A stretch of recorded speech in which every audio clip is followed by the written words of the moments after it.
pré-requisito de O Banco 2 desenvolvimento Web 1. devia ser pré-requisito de desenvolvimento Web 2.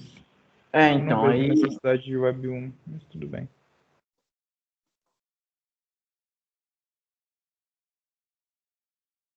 Aí já é normativo do curso, né?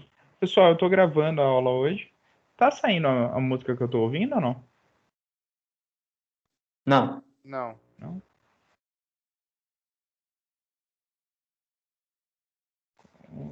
Produção dispositiva. Era pra sair? O professor tá querendo fazer a live dele aí. Basicamente, Jogo. a gente já vai jogar no Twitch.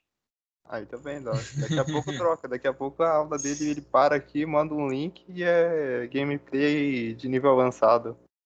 7h30, ó, galera. A aula terminou. Cola na live. Colou e-mail, ponta média. Eu tava fazendo live no começo da pandemia, né? Sim. Ô, professor, teu microfone deu uma baixada aí.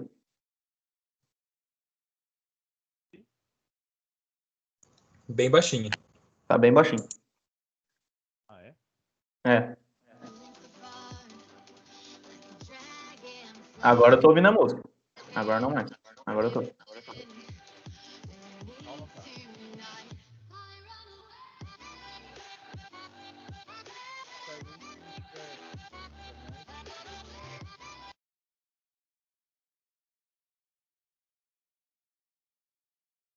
Deixar sem a música.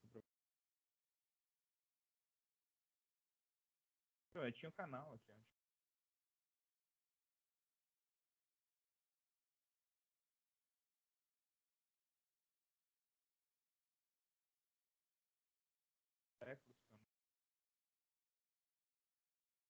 Entra nele.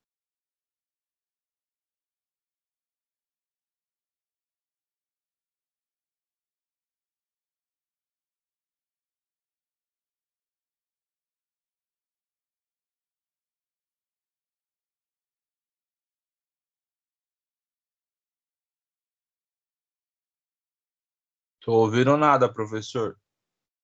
Minha voz tá me ouvindo? Baixo. Sim, mas tá bem baixinho. No começo tava top.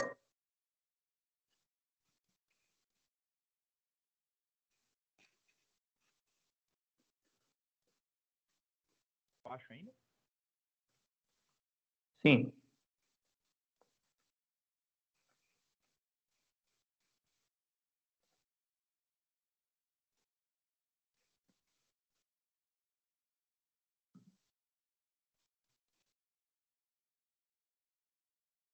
E agora? Alô? Falei de novo. Falei. Alô? Agora deu uma melhorada.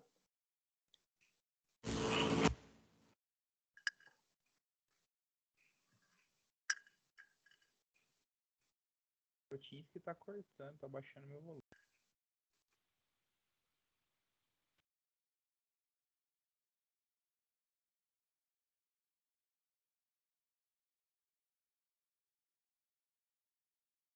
Alô, alô. 1, 2, teste, teste, teste.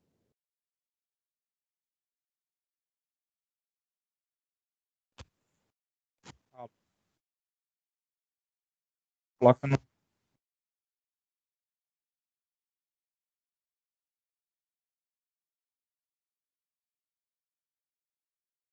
Como que tá agora?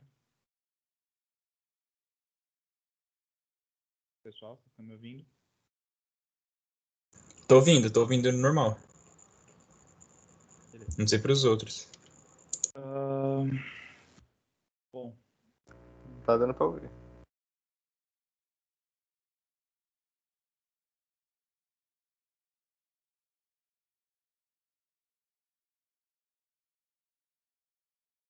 o som do PC e tá a tela da apresentação.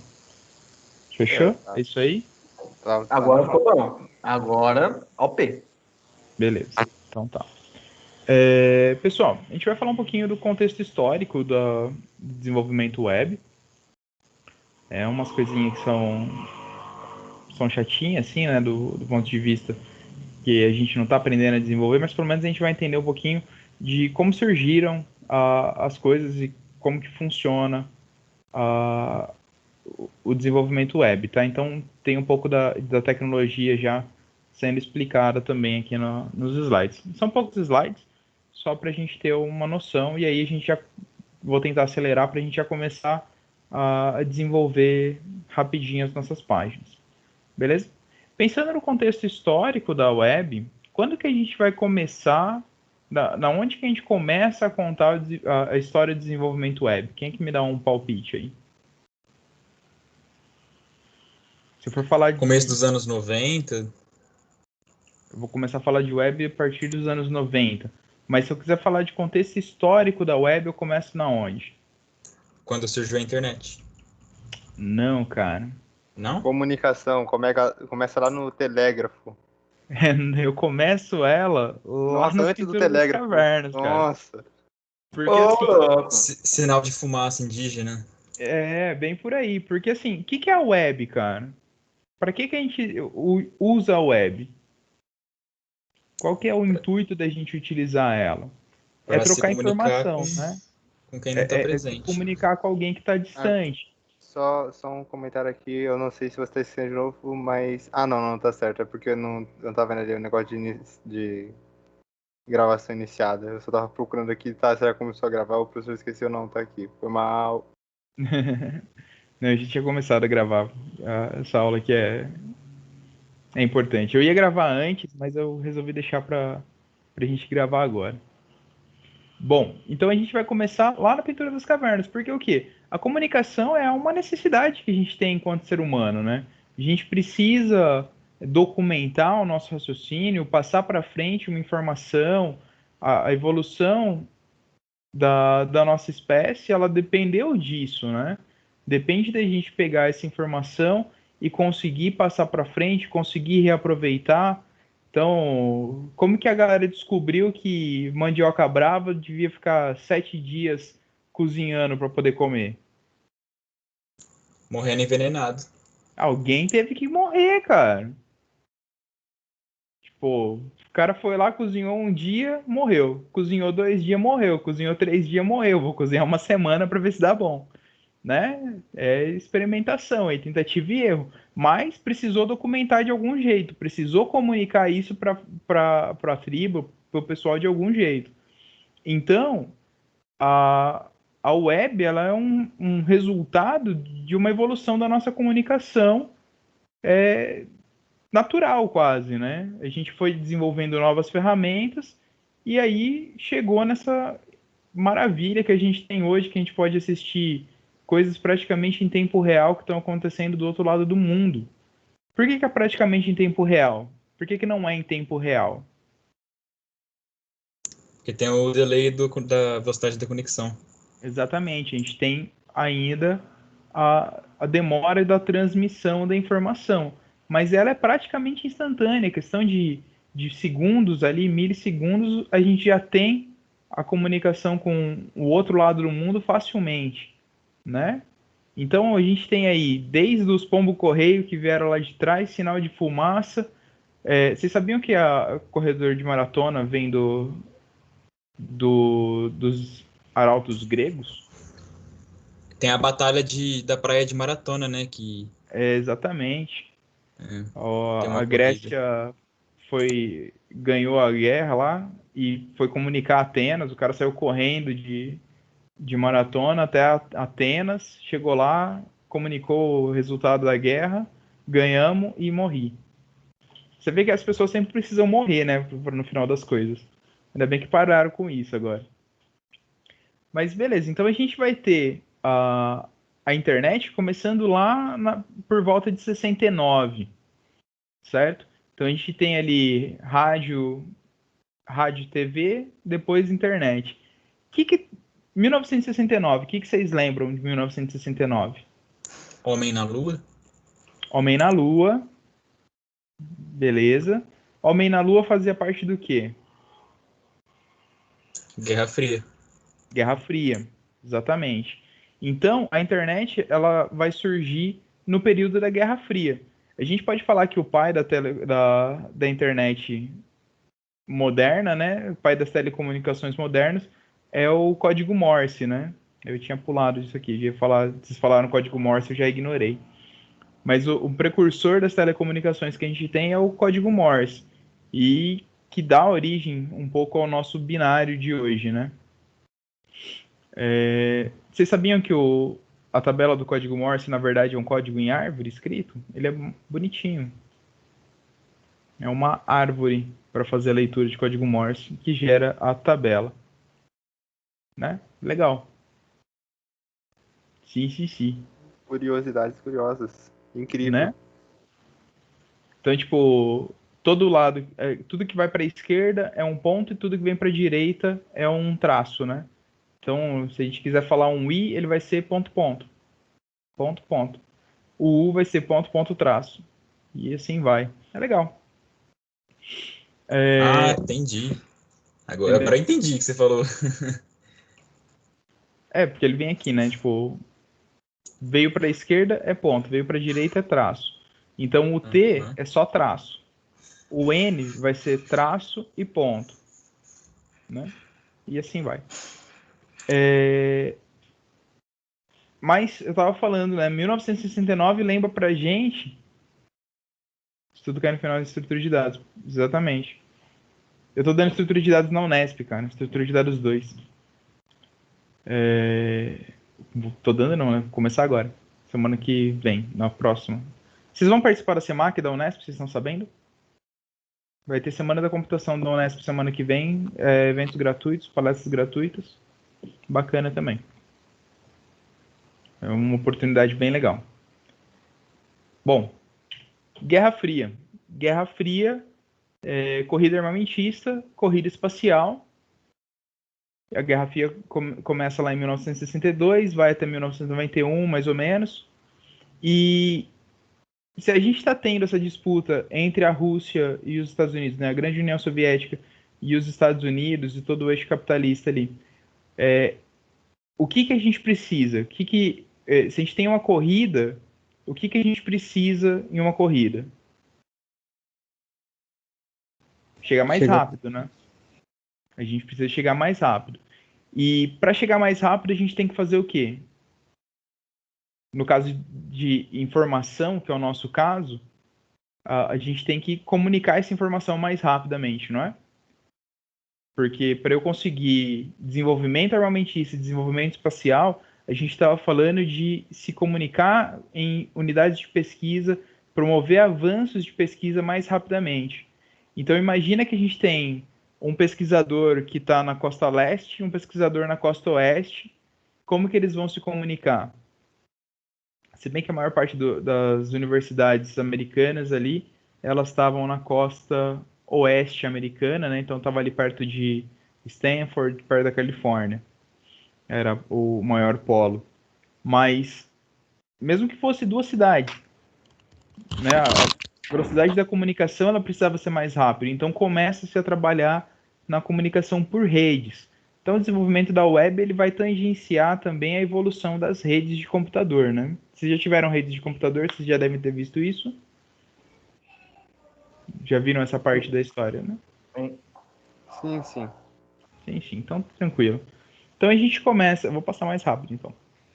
Então a gente vai passar essa corrida armamentista, essa corrida de informação, vai levar a ARPA, o Centro de Pesquisas, Agência de Pesquisas Avançadas, né, de Projetos Avançados norte-americana, a criação da ARPANET, que foi a primeira rede de computadores, e a ARPANET vai adotar o modelo de computação de pacotes para começar a trabalhar em uma rede descentralizada e ininterrupta, né? Uma rede robusta o suficiente para conseguir sobreviver a qualquer tipo de ataque. E a internet hoje herda essas características que foram escolhidas lá pela ARPANET, né? Então a ARPANET, em 69, promove a primeira comunicação entre Stanford e a UCLA, a Universidade da Califórnia, que as duas ficam aqui na costa leste. Então a primeira comunicação ocorre em 1970 Em 1970 é criado o pacote, o protocolo que acaba sendo o pai do TCP, né? O Network Control Protocol, que ele vai ser precursor do nosso TCP/IP, que vai acabar surgindo em 1974. Em 1971 tem a primeira troca de e-mails, que foi feita pelo Ray Tomlinson. Qual foi a primeira mensagem de e-mail que foi mandada? Os caras da computação, o que foi a primeira coisa que foi mandado por e-mail? O que vocês acham? Não foi Hello World, não, né? Road. Hello World, Road. Um traz bom pão, dia. bom dia. A primeira mensagem de e-mail foi QWERTYUIOP.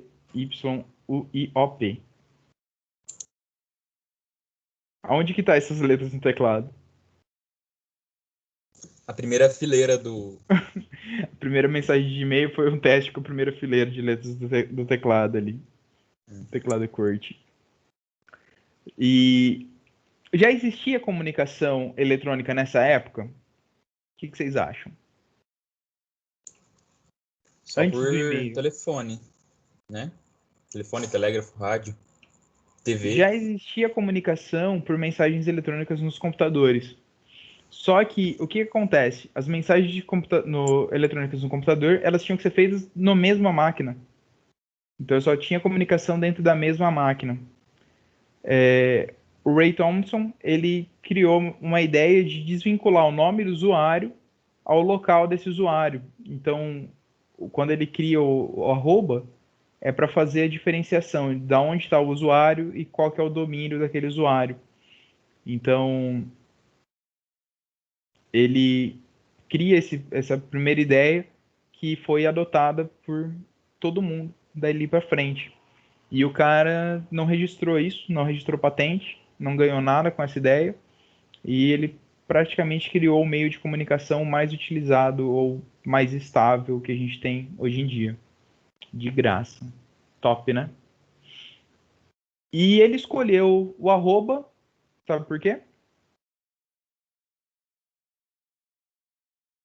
Alguma ideia? Porque Vinícius, não o que usa você pra acha? digitar nada? Porque não sei. Tipo, não tem risco de colocar o arroba no meio de uma frase? Também, mas o arroba em inglês ele significa at, que é em, né? Mas ele escolheu o arroba porque ele quis, cara. Sério. Muito boa, né? Ele simplesmente quis. Foi a opção dele. Mas o arroba em inglês significa at, que significa em. Então faz muito sentido se a gente pensar em como fica a leitura dessa frase, né? Usuário at domain. O usuário naquele domínio. Faz muito sentido. Mas ele optou por isso de uma maneira ad hoc. Ele que quis mesmo. Então o Ray Thompson, ele é o criador do e-mail com arrobinha e é o padrão adotado até hoje. A gente está aí há 50 anos usando o trabalho do cara de maneira gratuita. Todo mundo acende uma vela para ele. Se bem que eu acho que ele está vivo ainda.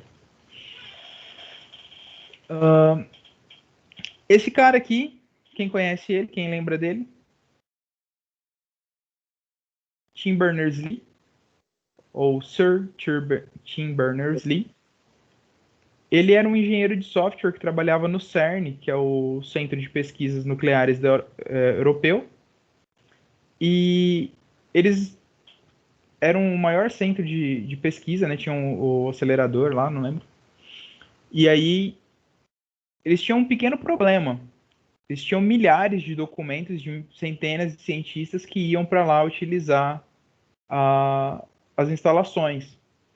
E aí ele colocou isso no relatório, sabe? Ele colocou no relatório não, né? Ele deu esse depoimento. Que naqueles dias era mais fácil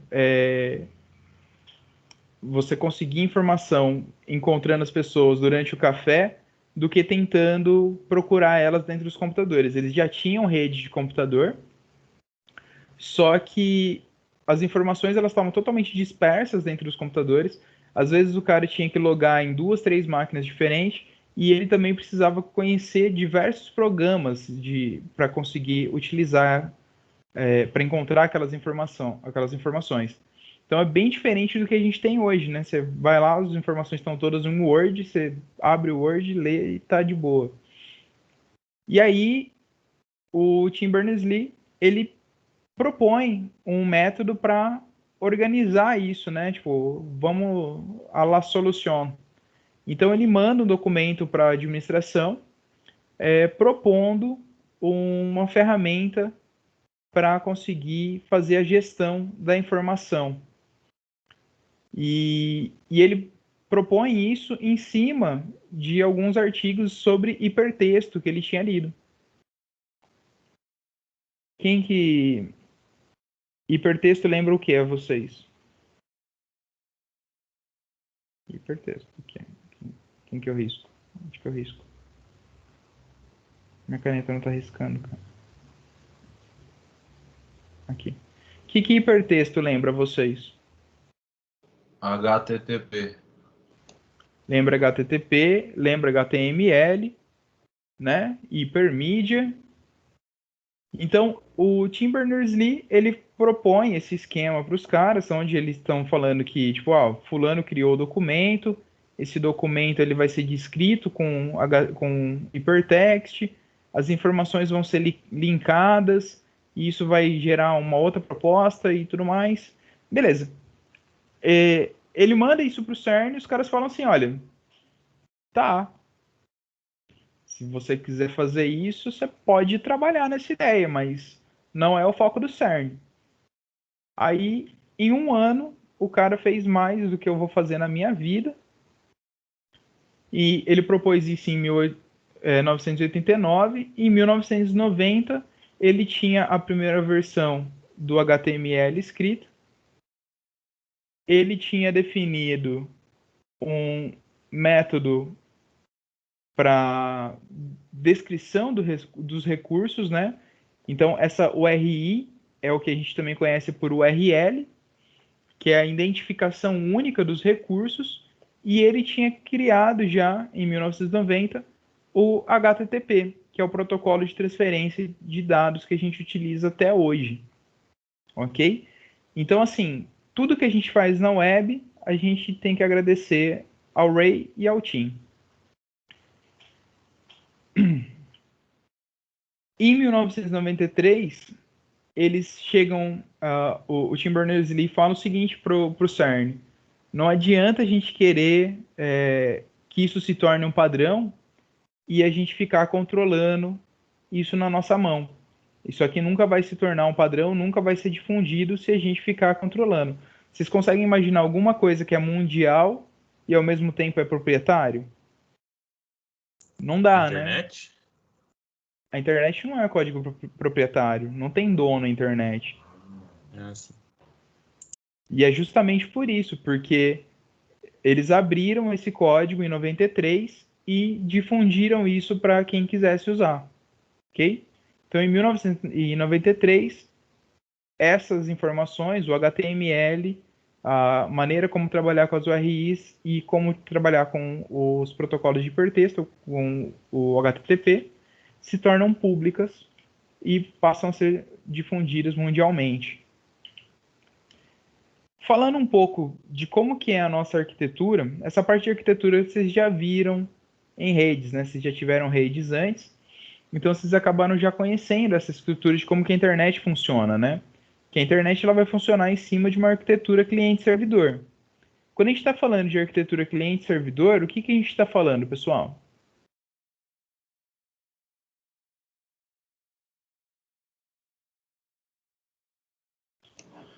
O cliente manda para o servidor o que ele quer, o servidor captura lá e responde através de imagens do que for. Perfeito. Então a gente vai ter agentes ativos, né? Os usuários são agentes que vão estar enviando solicitações e os nossos servidores vão processar essas requisições e vão enviar resposta. Então, o servidor ele é um personagem passivo na comunicação. Então, sempre que eu tiver algo acontecendo, ele vai partir do meu cliente e vai ser enviado uma resposta do meu servidor. Perfeito? Então, basicamente, toda a web funciona em cima disso. E essa comunicação que a gente tem cliente-servidor na web, ela vai ser regida pelo HTTP, que vai estar rodando em cima do nosso protocolo TCP. Certo? Então, está utilizando computação de pacotes ali, pode ser em cima do TCP ou do UDP, mas as requisições que a gente tem dentro do nosso desenvolvimento web são as requisições e respostas utilizando o protocolo HTTP e HTTPS. Ok? E como que se dá essa comunicação, então? O cliente estabelece uma comunicação com o servidor, ele envia uma mensagem, pode falar. É que até hoje eu não sei a diferença desse S aí no final. Você pode explicar, professor? HTTPS. O HTTPS é que a mensagem vai ser criptografada. Então ele roda com uma camada a mais de segurança, e essa camada de segurança ela é responsável por criptografar os dados que estão sendo trafegados. Então ela vai precisar ter uma validação de certificado para falar que ela consegue só as duas pontas que vão conseguir ler os conteúdos. A mensagem no meio do caminho ela vai estar criptografada. Entendi. Valeu. Entendeu? Por isso que ele coloca aquele cadeadinho para marcar, né? Para falar que a conexão é segura. Mas basicamente é isso. Estabelece a comunicação. Então, estabeleceu a comunicação e vai falar qual que é o protocolo que vai ser utilizado. Então, tipo, vou fazer utilizando o protocolo HTTP, a mensagem não vai ser criptografada. É HTTPS, a mensagem vai ser criptografada. Enviou a requisição, o servidor vai ler aquela requisição e vai enviar a sua resposta. Beleza, acabou a comunicação? Fecha a conexão, ou se a conexão não acabou, eu reutilizo essa conexão que já foi estabelecida pelo protocolo. Quando a gente está falando de uma requisição HTTP, a gente está falando que a gente vai enviar algo para um destino. Eu posso enviar algo utilizando um nome, né? Isso aqui é uma URI, significa que é um destino, só que a gente está utilizando um nome. Então, isso aqui passa por um DNS, que vai ser o quê? Vai ser alguém que vai identificar. Olha, esse Google aqui é o quê? É o IP tal, tal, tal. Então, o DNS ele vai fazer a conversão entre o nome que a gente digitou para a página, né, o nome da URL que a gente digitou, e o IP a qual ele se destina. Beleza. A comunicação de fato, ela vai seguir dentro do protocolo. Então, eu vou mandar qual que é o método do HTTP que eu vou utilizar. Esse método é importante por quê? Porque ele vai ditar como que está sendo passada a informação e qual que é o meu objetivo. Então, eu posso fazer várias chamadas para esse destino, utilizando métodos diferentes. Só que dependendo da configuração do servidor, ele pode rejeitar as chamadas ou ele pode aceitar essa chamada. Quando a gente está fazendo uma chamada no browser, todas as chamadas que a gente faz no browser, elas são utilizando o método GET. Ok? Então, sempre que a gente está fazendo uma chamada numa página web, a gente está fazendo uma chamada utilizando o método GET. Isso significa o quê? Significa que eu estou passando a informação para o meu servidor de destino, que eu quero trazer uma página para mim, eu quero buscar, tá? Existe uma convenção dentro do protocolo HTTP, que sempre que eu utilizo o GET, eu estou tentando fazer a captura, eu estou tentando buscar uma informação e trazer uma informação de volta. Então ele vai falar qual que é o método, qual que é a versão que eu estou utilizando do protocolo HTTP e qual que é o caminho que eu vou estar utilizando. E aí eu posso mandar N informações dentro do meu cabeçalho, ok? Então ele vai mandar isso, vai fazer o pedido de qual que é a página que eu quero trazer. Então eu quero trazer essa google.com. E aí eu vou ter uma resposta do meu servidor. O servidor vai responder com o quê? Com uma versão da HTTP para a qual ele está respondendo. Por que ele precisa mandar qual que é a versão do HTTP, pessoal?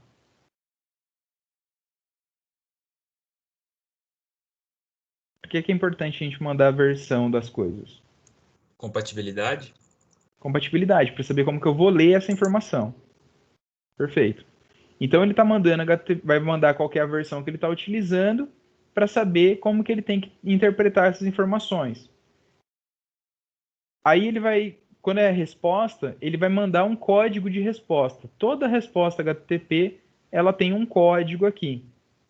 Esse código pode ser 200, 400, a gente tem 1, 2, 3, acho que 4, 400 e 500.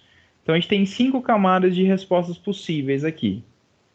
A 2 é de sucesso, a 1 é de informação, o 3 é de erro no servidor, o 4 é de não encontrado, o 3 não é erro no servidor não, o 3 é de redirecionamento, redirect,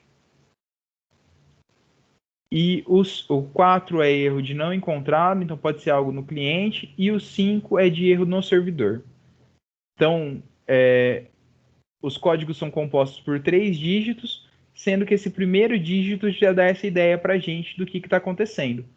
Qual que é aquele famoso erro de 404?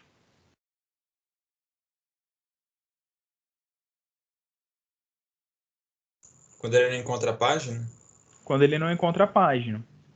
Tá? Então, aquele 404, na verdade, não é um erro. Ele é uma resposta do protocolo HTTP. Ok? E aí, essa resposta, esse status code, ele é acompanhado de uma mensagem que vai falar o que é o que significa aquele código, né? Uma versão resumida dessa mensagem. E aí, além disso, eu vou ter os cabeçalhos e o corpo da minha mensagem. Desculpa, pessoal. Cabeçalho e o corpo da mensagem. Quando eu recebo uma página web, aquilo que vai ser exibido para mim, aquele conteúdo HTML que eu trago, é o corpo da mensagem. Continuando da parte da história, em 93 eles abrem o código, em 94 o Tim Berners-Lee vai para o MIT e aí eles montam o W3C, ou o World Wide Web Consortium, porque agora a gente tem uma web que é mundial. E aí, nesse consórcio da web, eles fundamentam alguns princípios que depois passam a ser adotados em N outras áreas que trabalham com tecnologia e mesmo que não trabalhem com tecnologia, mas esses princípios passam a fazer parte do nosso cotidiano e que era um pouco revolucionário para a época. O primeiro ponto é a descentralização.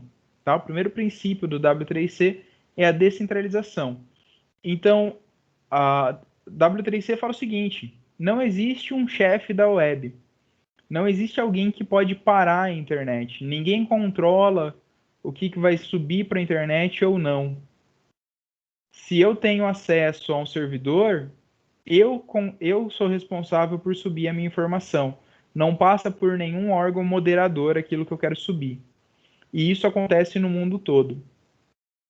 Lógico que você tem locais depois que vão utilizar isso de maneira censurada. Né? Você tem exemplos de locais que não têm conexão com outras partes do mundo e acabam tendo alguma parte de censura. Mas o princípio que a W3C prega é esse da descentralização. Ok? Não discriminação dos dados. Essa não discriminação é o quê? Eu posso ter uma internet banda larga, ou eu posso ter uma internet 56 kbps, e ainda assim a gente tem o direito de se comunicar.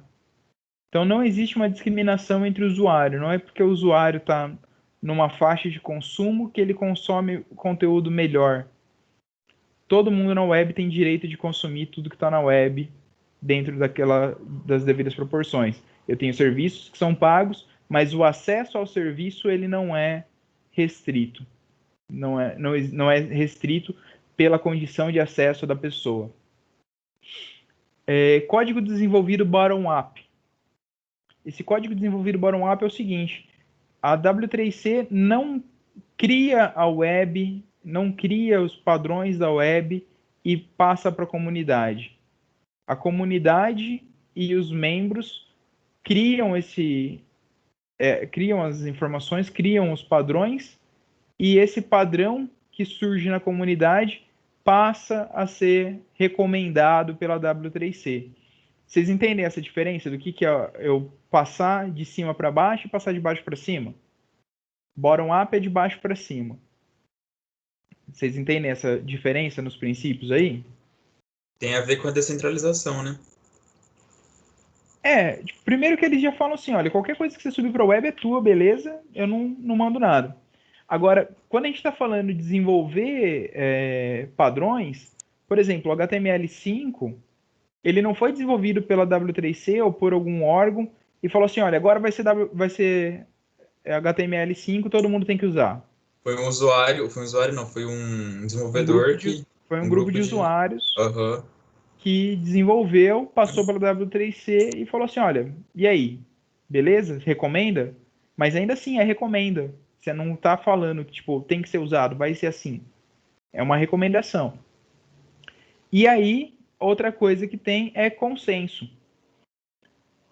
Para se tornar algo recomendado, tem que ter um consenso dentre os membros da W3C e a comunidade.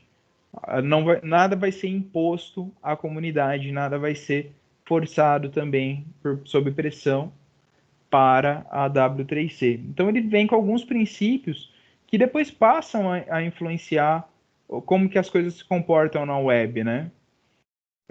Código open source, você tem uma série de coisas comunitárias que acabam surgindo depois disso e que tem muito desses princípios, né? Você vê bastante coisa nesse sentido.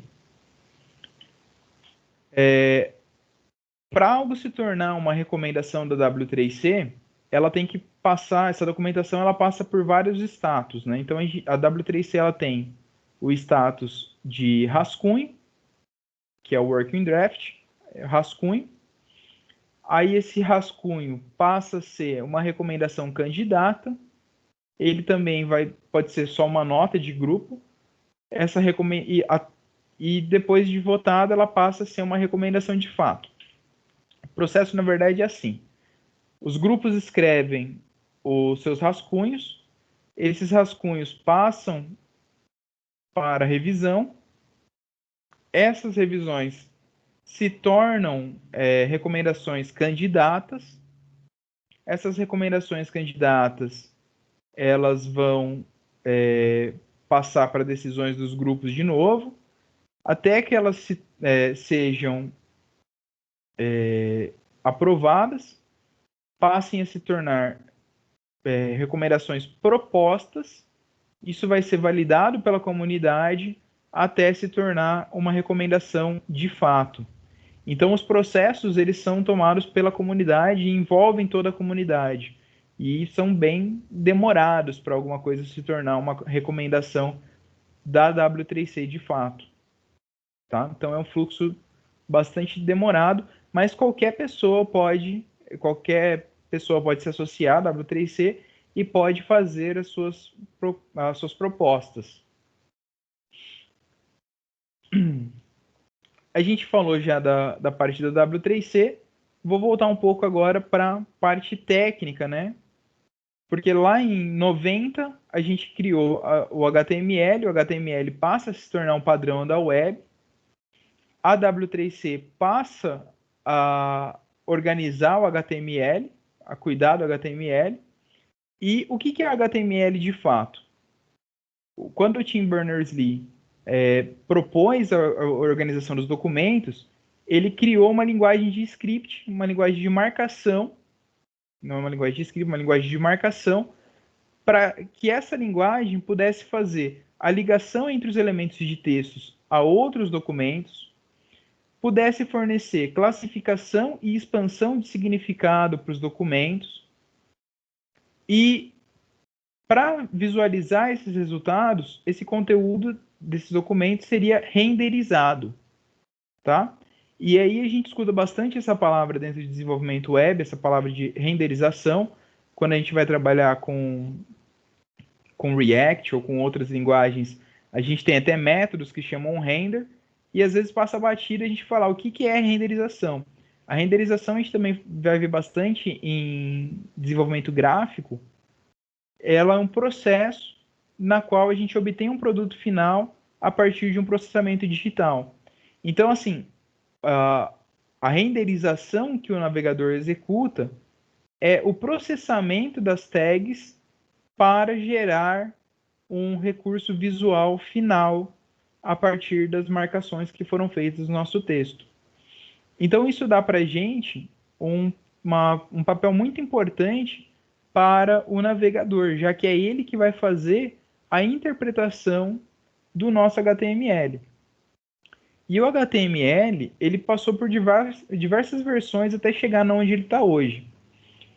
Então, ele foi criado lá em 90, em 95 foi proposta a segunda versão dele, em 97 foi criada a versão 3.2, e de dezembro de 97 até 99 foi se trabalhado na recomendação do HTML4, e de 99 para frente passou-se a trabalhar no XHTML. A W3C passa a recomendar o XHTML, que era uma versão de HTML baseado no XML, que é uma estrutura de marcação organizada. Só que sair do hipertexto para utilizar o XML teve rejeição de uma grande parte dos usuários da W3C. Então, o que eles fizeram? Eles se juntaram num grupo de usuários e trabalharam aí durante uns 10 anos quase, 10, 14 anos, para criar uma nova versão do HTML. E aí eles pegaram essa versão e apresentaram para a W3C. E aí os caras falaram assim, tipo, beleza, ficou melhor que o XHTML. Vamos ficar com ela. Então, o HTML5, ele não é mais organizado pela W3C. Ele é organizado pelo pessoal da WHAT-WG, que é a Web Hypertext Application Technology Workgroup. Tá? Então, quem organiza o HTML, quem criou a versão do HTML5 para frente, foi esse grupo de trabalho, que já não é a W3C que coordena. Então, o HTML passou por uma série de evoluções, e aí eu vou voltar agora nos navegadores, tá? A primeira versão de navegadores que a gente tinha era uma versão de navegador que exibia os conteúdos somente em texto, ok? Então, o primeiro navegador que a gente teve foi o World Wide Web, e ele utilizava, como eu falei, né, dos protocolos HTTP e HTTPS para fazer a busca dos documentos e renderizar essa página, só que ele não renderizava recursos multimídia. Na verdade, não renderizava recursos multimídia alinhado com o texto. Então, não tinha recursos de fotos e etc. ainda. Sem falar que a usabilidade disso aqui era ótima, né? Super intuitivo, bem tranquilinho. Então, o primeiro navegador que a gente tem, o World Wide Web, ele não tinha essa interação com recursos multimídias. Por quê? Por que vocês acham que não tinha recursos multimídias embutidos no texto e coisa e tal?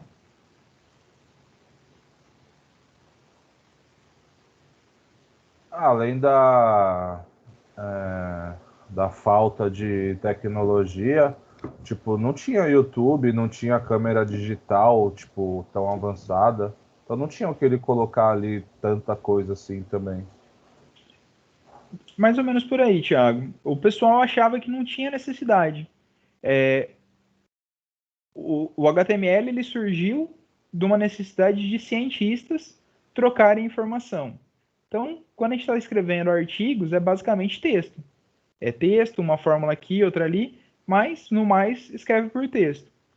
Então não tinha ainda essa demanda por conteúdo gráfico que a gente tem hoje. E aí, em 93, surgiu o primeiro navegador com essa proposta de juntar as duas coisas, que foi o Mosaic. O Mosaic, ele foi o primeiro navegador com essa ideia de juntar as imagens ao texto e fazer edição de organizar posicionamento e coisa e tal. Então, o Mosaic, quando ele surgiu, o pessoal achava que ele não ia ter adoção e ele não ia funcionar. Não era um negócio que era necessário, não ia funcionar. Depois de 93, o Mosaic se tornou o Netscape, que passou a ser o navegador mais utilizado durante um tempo, aí até surgir o Internet Explorer embutido no Windows. Houve uma época onde os navegadores não eram embutidos no sistema operacional. Acho que nenhum de vocês deve ter chegado a ver isso, né? Então o Mosaic ele propôs essa ideia. Da parte de comunidade científica, o pessoal achava que não ia funcionar, não tinha necessidade, mas depois teve uma grande adoção pelo mercado. Em 97, foi quando o CSS passou a se tornar um padrão, uma recomendação da W3C. CSS é o Cascade Style Sheet, é uma linguagem de marcação que a gente utiliza para fazer as marcações de processamento gráfico no HTML. Tá? Então, a gente vai utilizar o HTML, a linguagem, em conjunto com a linguagem CSS para conseguir os resultados que a gente vê na web hoje. E, em 95, foi desenvolvido a linguagem JavaScript, que é a linguagem que é utilizada na web hoje, desde aquela época, né, mas é utilizada hoje, para fazer o conteúdo ficar interativo do lado do cliente. Ok? Então, JavaScript é uma linguagem de programação, HTML e CSS são linguagens de marcação. Ok? Então, de parte histórica, era isso que eu tinha para falar. Professor, Diga. tem a curiosidade aí do que virou esse... como que é? Netscape? Netscape. Que hoje em dia é a Mozilla, não é? Firefox. Isso. Os desenvolvedores do Netscape, quando a empresa acabou, fundaram o Mozilla. Exatamente. Muito bom, Thiago. Brabo. Né? Eu não ia nem falar, os caras não vão ter interesse, não. Eu vi umas paradas que teve uma briga, né? Porque essa fita aí de ser embutido, né? Nos sistemas operacionais e tal. Tinha Só que Pode falar. Só que aí não voltou a ser o que era, né, o Netscape. Tipo, até ganharam na justiça, né? Mas o Explorer já estava dominando na época. Sim. O Windows ele sofreu alguns processos no decorrer da vida dele. A Microsoft sofreu os processos, né? O Windows não. O Windows é só o programa. Por questão de meio que venda casada, né? Essas coisas de não é monopólio que fala, é monopólio. De querer fazer monopólio, porque teve uma época que o Windows só tinha programas do Windows que podia rodar nele. Então teve uma série de probleminhas assim na história dele aí. Vou passar rapidamente mais uma partezinha aqui. Tem alguém que não conhece HTML, CSS, JavaScript? Como que tá aí o know-how de vocês? Não digo que não conhece desenvolver, não conhece, não sabe o que é, assim, tipo, nunca ouvi falar disso aí, professor. Já ouvi falar, mas exatamente o que é eu não sei. Tá, beleza. Vou falar aqui então agora. Então a gente falou de como que estava a web lá atrás, né? Hoje, 2018, né? Dá um pouquinho um pouquinho defasado. Antes era uma média de 9 horas que o brasileiro passava conectado, hoje deve passar umas 22 horas conectado, por causa da pandemia. Mas o Brasil hoje é um dos países que é campeão de permanência na rede. Então é muito importante essa parte do desenvolvimento de aplicações web. Se a gente pegar das 9 horas e 14 que a galera ficava em 2018, isso dá mais ou menos 51% do dia de um usuário, descontando que ele durma 6 horas por dia. Tá? Então imagina aí a nossa responsa desenvolvendo para os caras passarem metade da vida deles conectados nas nossas aplicações. É muito importante que a gente faça um trabalho bem feito e que a gente leve em consideração o bem-estar e a usabilidade do nosso usuário. Pensando no que é as aplicações, né? A gente tem hoje sistemas que são bem mais sofisticados do que era a idealização que o Tim Berners-Lee teve lá atrás, que era só troca de informações estáticas, só a questão de apresentação de conteúdo de texto de um cientista para outro. Então, hoje a gente tem aplicações que fazem integração com banco, aplicações que interagem com outras aplicações e que são capazes de hospedar o negócio inteiro do usuário na web. Então, assim, as aplicações hoje elas são muito mais complexas e robustas do que quando a web foi idealizada lá em 90. Uma aplicação web, a gente tem aqui uma aplicação estática, mas ela é o conjunto de vários conteúdos interligados entre si, ok? E quando a gente fala de conteúdos interligados, a gente está falando não simplesmente de que um link vai levar um conteúdo até outra página. Mesmo o conteúdo que é apresentado para a gente, na verdade, ele é um conjunto de ligações, um conjunto de referências que vai ser carregado e quando a gente fala de renderizar, vai ser colado isso para apresentar para o usuário. Então, quando a gente olha uma página da web, a imagem ela vai estar em um destino, ela vai estar armazenada em um determinado lugar. O vídeo vai estar armazenado em um outro servidor. O anúncio que a gente coloca lá hoje, ele está armazenado em um outro lugar, ou é o anúncio que está colocado em uma outra página. Cada parte desse conteúdo, ele é trazido para a nossa página através de uma requisição GET, mesmo que ele esteja relativamente local, mesmo que ele esteja dentro do servidor que a gente está utilizando. No momento que a página vai trazer isso, o navegador faz uma requisição GET. Tá? Por isso que a gente tem uma série de referências dentro das nossas páginas. Tudo que a gente vai fazer dentro da página, a gente coloca uma tag, que é a marcação que a gente vai utilizar para fazer a escrita da página, vai colocar uma tag, e essa tag pode, ou às vezes deve, ter a referência para um determinado conteúdo, para que aquele conteúdo seja apresentado. No momento que ele vai buscar aquele conteúdo, ele vai fazer uma requisição. Se a gente olhar o nosso navegador no modo de inspeção, no modo de desenvolvedor, esse aqui é o modo do Chrome, para carregar o Google, eu entro lá, www.google.com. Se eu olhar a quantidade de coisas que ele carrega, a gente vai ter vários status de requisição acontecendo aqui do meu lado. Então, aqui nesses status são as várias requisições feitas durante o carregamento da minha página, tá? Então, a gente vai ter uma série de conteúdos sendo carregado, desde as imagens que estão sendo carregadas, essa data imagem aqui é que está sendo carregada do banco de dados. Mas foi feita uma requisição para isso. Essa requisição tem um tipo.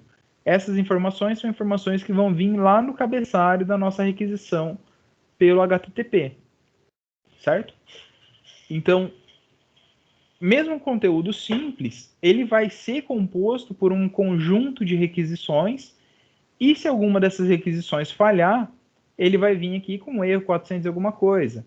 Essa aqui, olha, a página que eu chamei, ela foi redirecionada para outra página.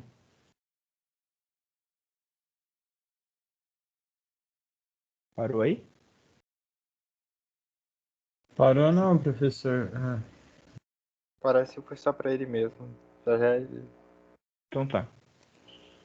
Então, uma página pra gente, ela vai ser um conjunto de requisições. Vocês entendem por que a web acaba sendo um conjunto de documentos ligados, mesmo se eu tiver uma página única? Porque ela não é só a ligação entre páginas, ela é a ligação entre elementos também. Ficou claro isso?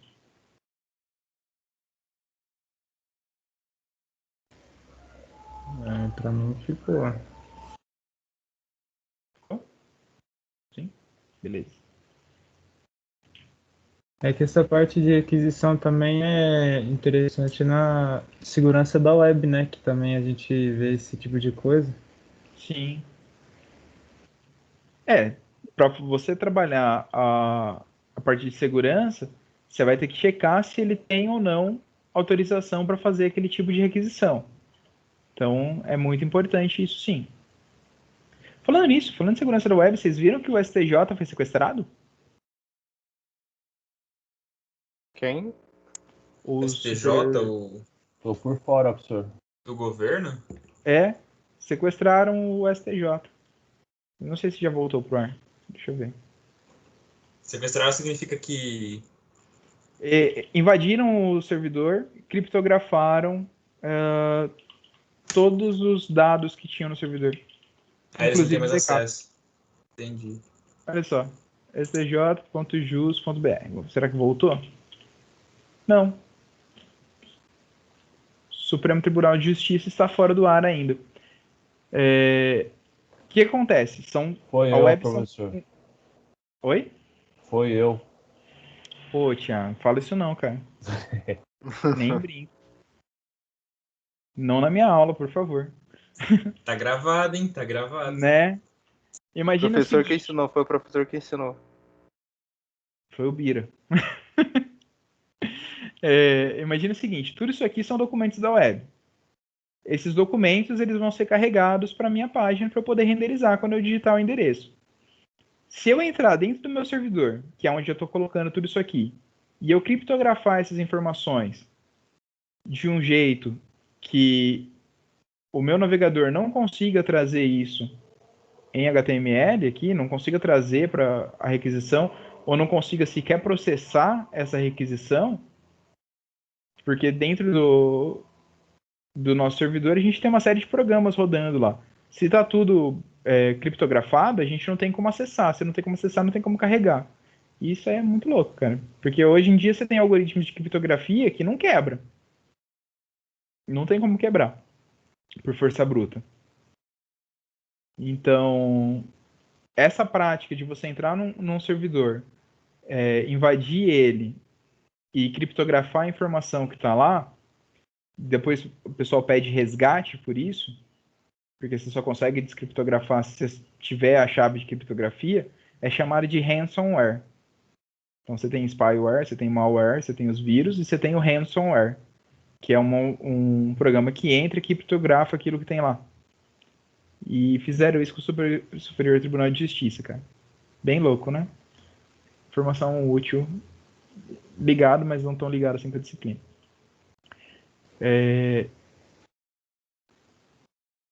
O Heitor ele só me dá um susto. Ele desabilita o mudo, ele vai falar, aí ele não fala. Então, se a gente tem na web, no desenvolvimento web e nas interações web, dois lados. A gente tem um lado que a gente costuma chamar de front-end, que é o que acontece do lado do cliente, e a gente tem o lado do back-end, que é o que acontece do lado do servidor. Ok?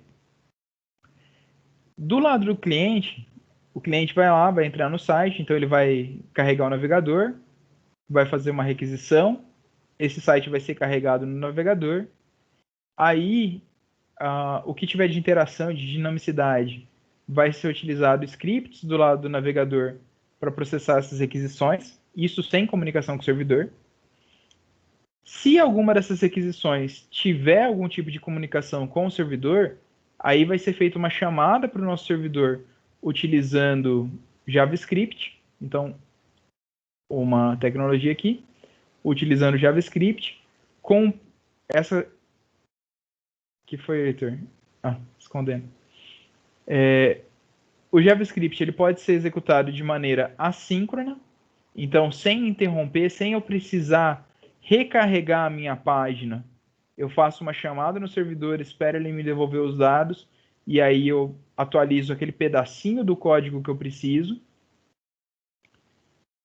Do lado do servidor, eu vou ter as etapas de processo dessas requisições e de envio de informações para o meu cliente. Só que assim, tudo que o cliente estiver enxergando vai ser passado para ele em um conjunto de HTML, CSS e JavaScript. Já o servidor vai ser a linguagem que o cliente quiser, ok? O cliente aqui, o fornecedor do serviço quiser. Então aqui do lado do cliente, ele pode estar utilizando Java, pode estar utilizando PHP, pode estar utilizando Python, pode estar utilizando Go, pode estar utilizando React, Node.js, então ele vai estar utilizando JavaScript aqui do lado também. Pode estar utilizando N linguagens do lado do servidor. Do lado do cliente, o cliente vai estar vendo um conjunto de HTML, CSS e JavaScript. Ok? Então, a gente vai pensar nessa divisão muito clara. Quando eu estiver pensando em front-end, eu vou estar pensando em um conjunto de HTML, CSS e JavaScript, cada um executando uma função, e os processos do servidor, que vai estar trabalhando com regras de negócios, com segurança, com todos os processos ali para fazer a aplicação ficar disponível, vai depender da linguagem, vai depender da arquitetura onde esse servidor vai estar sendo hospedado e vai depender um pouco também do interesse dessa empresa. Ok?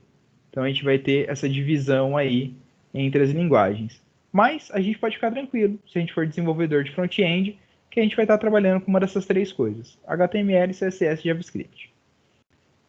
E o CSS e o HTML vão ser quem vai fazer o código ficar responsivo. O que é um código responsivo? É um código que ele apresente-se de maneira adequada no computador, num tablet, num celular, numa TV, num relógio digital, no que quer que eu esteja utilizando, ele apresente-se de uma maneira adequada, ok? Então, a mesma informação podendo ser apresentada de maneiras diversas. Isso é responsividade. Então, o desenvolvedor do front-end, ele vai ser o cara que vai trabalhar na aplicação do lado do cliente. Ele vai estar focado em fornecer uma solução para o nosso cliente e vai produzir o código utilizando código HTML para fazer a escrita, código CSS para fazer a apresentação estética do conteúdo e JavaScript para fazer as interações, para dar dinamicidade na aplicação do lado do cliente, ok?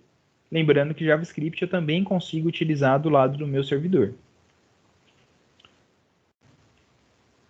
A gente pode pensar no HTML como que é a linguagem de marcação de hipertexto e multimídia.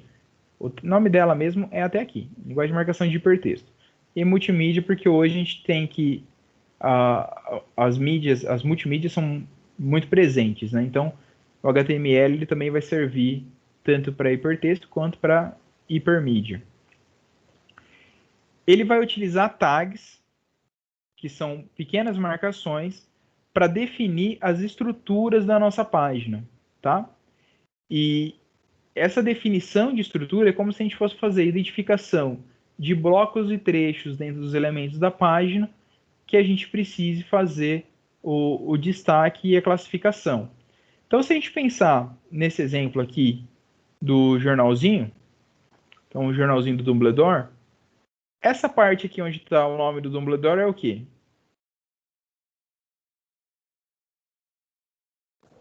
É o título. É o título, né? É uma manchete. H1. Então, isso. A gente vai colocar um H1 ali. Mas se a gente olhar para esse texto no jornal em si, sem pensar no HTML, a gente vai falar, isso aqui é a manchete, esse texto precisa de destaque, esse texto precisa ser grande, isso aqui é o título principal que eu tenho. O computador não sabe como identificar isso aqui se fosse só um texto corrido. Então, o HTML ele vai dar esse recurso para a gente. Como o Thiago falou aqui, eu vou colocar, por exemplo, um H1, que é uma tag que a gente utiliza para fazer uma marcação de cabeçalho. Toda tag eu tenho uma abertura dessa tag. Aqui é GIF. A foto é GIF. A gente vai ter uma abertura da tag e a gente vai ter um conteúdo que essa tag vai estar utilizando. Para eu marcar qual que é esse conteúdo, depois que eu termino a minha tag, eu vou fazer um fechamento dessa tag, que é para eu diferenciar, isso aqui é um H1 também, tá? Fica sendo um H1. Que é para eu diferenciar aonde termina esse conteúdo. Então, aqui vai ser um H1, aqui vai ser um H2, que é um título um pouquinho menor. Então, H2 aqui, esse H2 vai terminar aqui. E para eu terminar um determinado conteúdo, eu vou escrever essa tag de novo, só que eu vou marcar com uma barrinha, tá? Então, todas essas tags que tem um intervalo, assim, olha, eu começo meu título aonde? Eu termino meu título aonde? Eu começo esse bloco aonde? Eu termino esse bloco aonde? Para eu marcar o começo e o fim, eu vou colocar a tag, vou repetir ela, e aí no começo eu boto ela sem a barra, e no final eu boto ela com a barra. Ok? Ficou clara essa ideia? Imagina que eu tivesse que colocar alguma marcação aqui em blocos. Eu ia ter que colocar uma tagzinha aqui no começo e no finalzinho. Eu acho que é GIF, cara. Eu acho que é GIF e GIF vai ser uma imagem.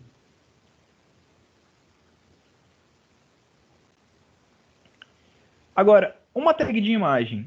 Imagina o seguinte. A imagem ela começa num ponto e termina no outro? Não, né? Porque quando eu vou formatar uma imagem, ela é um conjunto de bytes para mim, não é? Não é um arquivo binário ali, cheio de bytes, com as informações das cores e a posição de onde que elas têm que ser plotadas na tela? Não é isso? Uma imagem? Sim! Obrigado, Lil. Então, se a imagem é um conjunto de informações, eu não tenho uma posição inicial e final da imagem. Eu vou ter o tamanho que aquela imagem vai ocupar na minha tela, mas a imagem em si, ela não vai ter uma posição final. Então, a tag do tipo de imagem é uma tag que a gente chama de tag vazia. Ela é uma tag que ela não vai ter essa parte de fechamento. Então, ela vai ser só o abertura e finalzinho dela. Dependendo da versão que você estiver utilizando, se você estiver utilizando o XHTML, por exemplo, as tags vazias elas têm uma barrinha aqui, que é para marcar que ela é uma tag vazia. No HTML5 não tem a necessidade da barrinha, não vai dar erro, mas ela não vai ter. E aí uma tag de imagem ela seria marcada pelo IMG, que é a abreviatura de imagem, e ela vai ter uma fonte, que é uma SRC. Eu estou melhorando a minha escrita, hein? Só porque eu falei. Que é SRC é a abreviatura de Source. Ok? Então a gente vai ter tags de conteúdo, que eu vou ter abertura e fechamento, e tags vazias, que não tem o conteúdinho no final dela. Ok? Mas o HTML, ele não vai, por exemplo, fazer para mim essa formatação do estilo da fonte. Ele não vai falar para mim qual que é o tamanho que tem que ser esse H1, qual que é o tamanho desse título, ou se esse título ele vai ser em negrito. Não vai ser o HTML que vai me dar essas informações. Se eu quiser falar que esse título vai ter destaque, ou ele precisa ter se essa palavra precisa ter um destaque, eu tenho tag para falar que ela precisa ter um destaque. Eu tenho tags que falam que aquela palavra é mais forte, mas é pela semântica daquela tag, não pelo estilo daquela tag, não pelo estilo daquela palavra que vai ser apresentado. Tá? O que é semântica? Semântica é o significado, ok? Então eu tenho tags que são utilizadas para eu expandir o significado daquela palavra, mas não a questão estética daquela palavra. Se eu simplesmente utilizar essa tag, ela vai me dar um retorno estético, mas não é a função daquela tag formatar aquele texto, tá? A função daquela tag é dar o destaque semântico para aquele conteúdo. Um código HTML, então, ele vai ser marcado por esse conjunto de tags que vão fazer as marcações de conteúdo. Então, aqui na apresentação, eu coloquei um H1 que vai marcar que isso aqui é um títulozinho. Esse título aqui não é o título da página, tá? O título da página vai ser uma informação do head.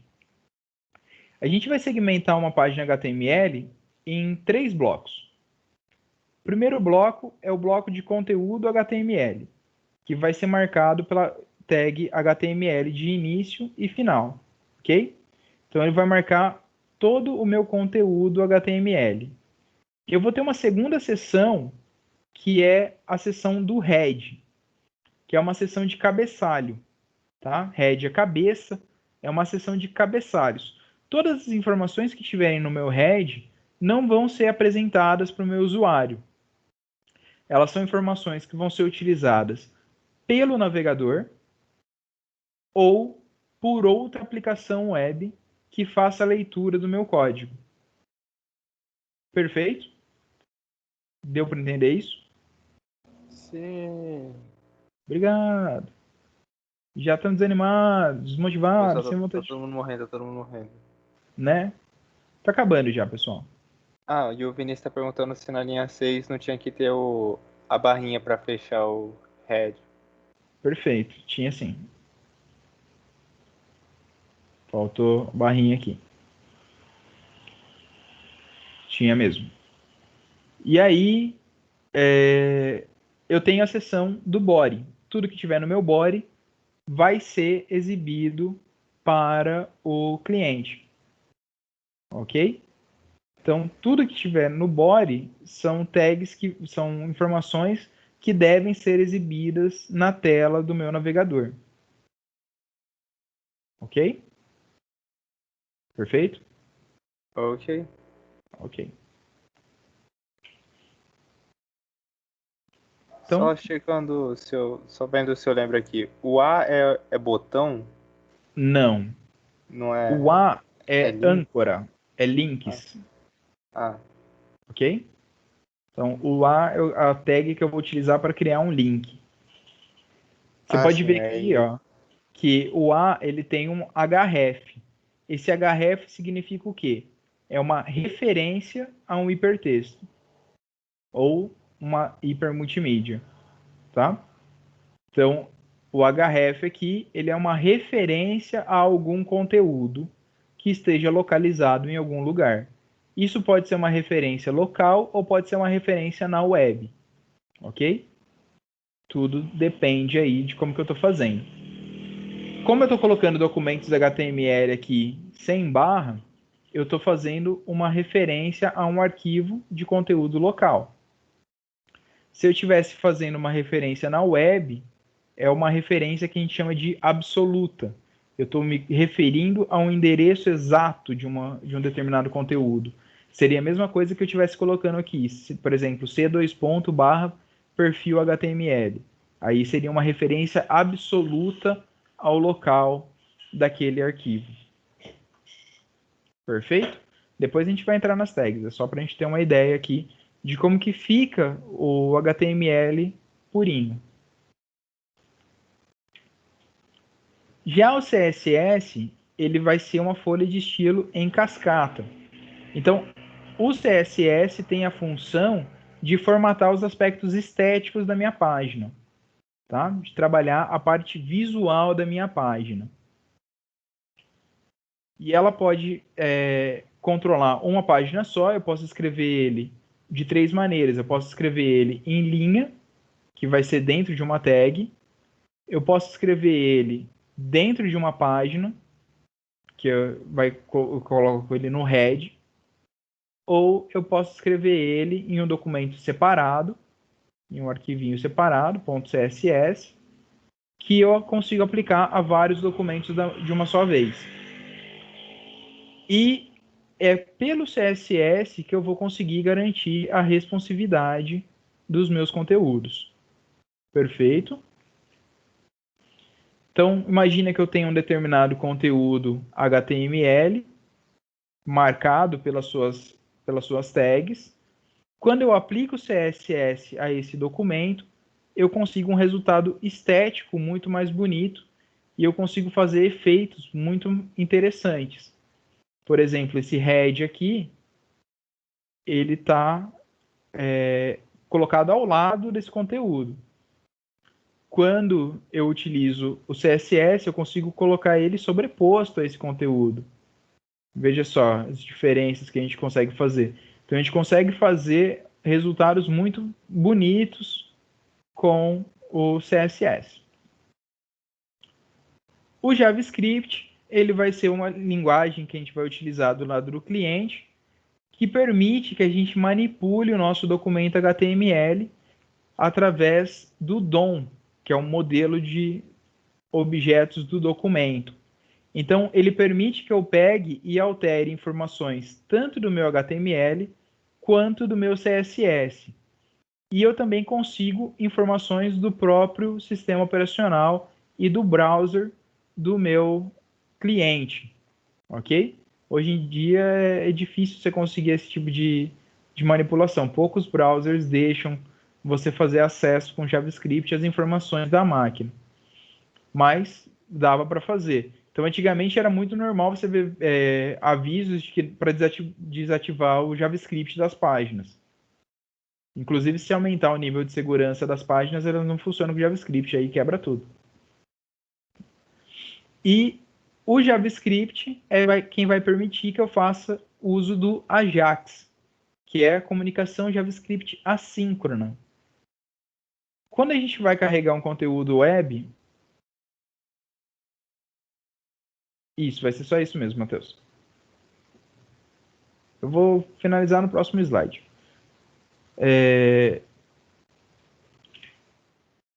Então, o HTML, o JavaScript permite que eu faça interações com os botões e altere as informações da minha página. Como que fez esse efeito aqui da lâmpada acendendo e apagando? Na verdade, eu tenho duas informações, eu tenho duas imagens. Eu tenho uma imagem que é a lâmpada apagada e a lâmpada acesa.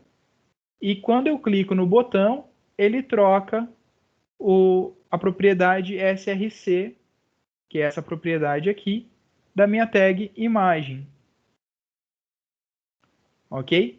Então, utilizando o JavaScript, eu consigo manipular a estrutura do meu documento, alterando desde as tags que ele tem, até os atributos que as tags possuem. Eu posso criar uma tag dinamicamente utilizando JavaScript, eu posso alterar uma classe, eu posso alterar uma propriedade. Ok? Então, o JavaScript permite que eu faça isso. Então, sempre que eu tiver informação retornando no meu banco de dados e eu precisar popular essas informações no lado do cliente, eu vou utilizar o JavaScript para pegar essas informações e jogar para o lado do cliente. Ou eu posso ter a construção de uma página dinâmica vindo do meu servidor e sendo apresentado. Mas se a página existe e eu vou só manipular ela, criar conteúdo novo nessa página, eu vou precisar utilizar JavaScript para isso. E aí, utilizando as três coisas juntos, eu consigo fazer uma página dinâmica muito parecida com as páginas que a gente está acostumado hoje em dia. Beleza? Então, nessa disciplina, a gente vai trabalhar em pegar essas 3 linguagens e aprender um pouco de cada uma delas, ok?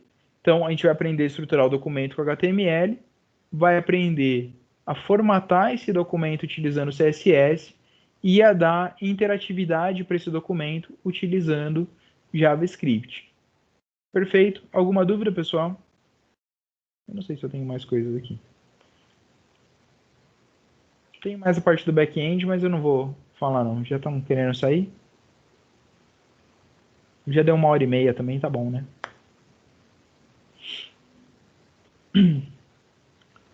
Porque do lado do back-end, o que eu ia falar? O back-end vai ser responsável por implementar as regras, cuidar das medidas de segurança e comunicação com o banco, que eu já falei lá atrás. Eu tenho N linguagens para fazer isso. Hoje em dia a gente tem o PHP, que ainda é a linguagem mais utilizada. Não é a linguagem mais utilizada para sistemas com mais acessos, mas o PHP é a linguagem mais utilizada por aplicações, porque ela é uma linguagem relativamente fácil, uma linguagem de script relativamente fácil. Javeiro. Ok? Então, do lado do front-end, HTML, CSS, JavaScript. Do lado do back-end, a linguagem que couber à empresa. Belezinha, pessoal? Qualquer dúvida, mande um WhatsApp. Por hoje, a gente não vai entrar ainda no HTML. Eu vou disponibilizar esses slides e eu vou colocar 2 perguntinhas no Moodle. Tá todo mundo com acesso ao Moodle? Já. A partir da próxima aula já é hands-on. Professor, Pode falar. vai ser a primeira coisa do Moodle, né? Ou já tem alguma coisa lá? Vai ser a primeira coisa. Ah, tá. Beleza. Pessoal, a partir da próxima aula, eu vou gravar o conteúdo e vocês vão ter o tempo da aula para assistir o conteúdo e desenvolver e qualquer coisa me tirar as dúvidas, tá? Ok? E aí as atividades ficam por uma semana aí. As perguntinhas também vão ficar por uma semana. Só para marcar presença. Beleza? Aí eu vou subir no Moodle também o link da playlist de vídeos da disciplina, que agora tem acesso ao Moodle. E já vou subir essa aula para o Moodle também. Ok? Beleza. Belezinha, galera. Um abraço. Até sexta. Falou. Falou. Falou. Tchau, tchau. Falou.